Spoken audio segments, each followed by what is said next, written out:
Boaters.com now offers the U.S. Aids to Navigation system in Google Maps, and it's free. Simply log on to www.theboaters.com/explore to view over 70,000 marks, including day beacons, lights, and buoys.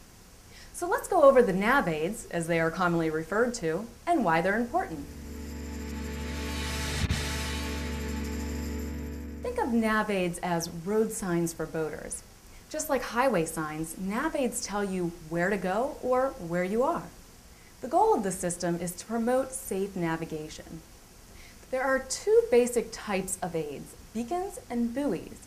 A beacon is a stationary NavAid, such as a lighthouse or a single pile structure, and can be located either on land or in the water. Lighted beacons are called lights, while unlighted beacons are called day beacons. Buoys are floating aids to navigation. They're used where fixed aids would be impractical due to the depth of water. Boaters should steer clear of both beacons and buoys for their own safety. Never tie your vessel up to a NavAid or anchor close enough to hide the aid from view of other boaters. Each aid's function can be determined by its color, shape, light characteristic, and sound. Some NavAids are part of the lateral system, while others have no lateral significance. We'll go over the lateral system in Part 2 of our series, and the non-lateral aids in Part 3.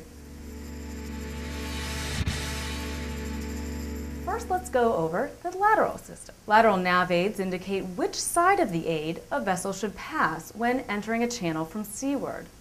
For example, green-colored odd-numbered aids should be left to port, while red-colored even-numbered aids should be left on your starboard side. Some mariners like to remember the rule red right return, meaning when you're returning to a harbor from a bay, for example, keep the red aids on your right. Or if you're cruising the border of the United States, you should keep the red markers between you and the mainland. We should note that this is the lateral system used here in North America, but the system is somewhat reversed in other areas of the world, such as Europe and Africa, so don't get confused if you happen to cross the pond. Preferred channel marks often mark a wreck or obstruction. The color of the top band indicates the preferred channel. So if the top band is green, the preferred channel is to starboard. Often a vessel may pass this type of aid on either side, but a nautical chart should be consulted first before making a determination. Check out Part 3 of our series to explore NavAids without lateral significance. Now we'll conclude our mini lesson on the U.S. Aids to Navigation system by going over aids without lateral significance. Let's start with safe watermarks. They have red and white vertical stripes and indicate that there is navigable water all around the mark. Not to be confused with isolated danger marks that are black with one or more red horizontal bands. These are positioned on or above an isolated danger, but may be passed on all sides. Diamond-shaped dayboards are used in conjunction with the appropriate nautical chart simply to determine your location. Range boards will help you maintain a safe course within a channel. These aids work in pairs. By lining up the dayboards, you will put your vessel on the range line. Often these marks are lighted and can be very useful at night or during other times of reduced visibility. Information and regulatory marks will be white and orange in color.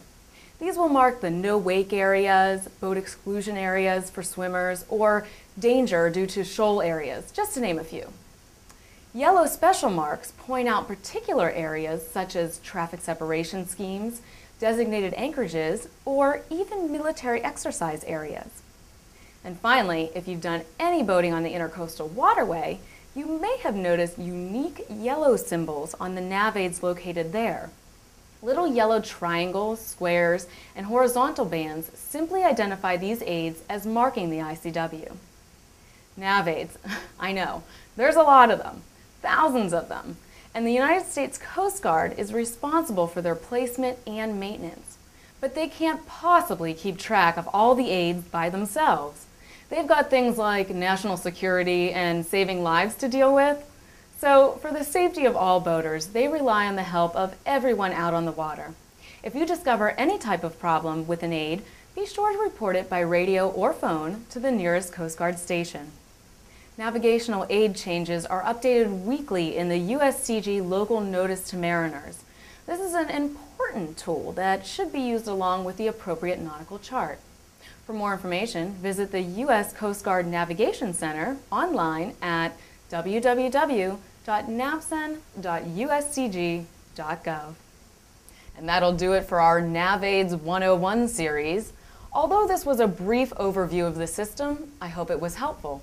For the Boaters TV, I'm Stacy Hanrahan.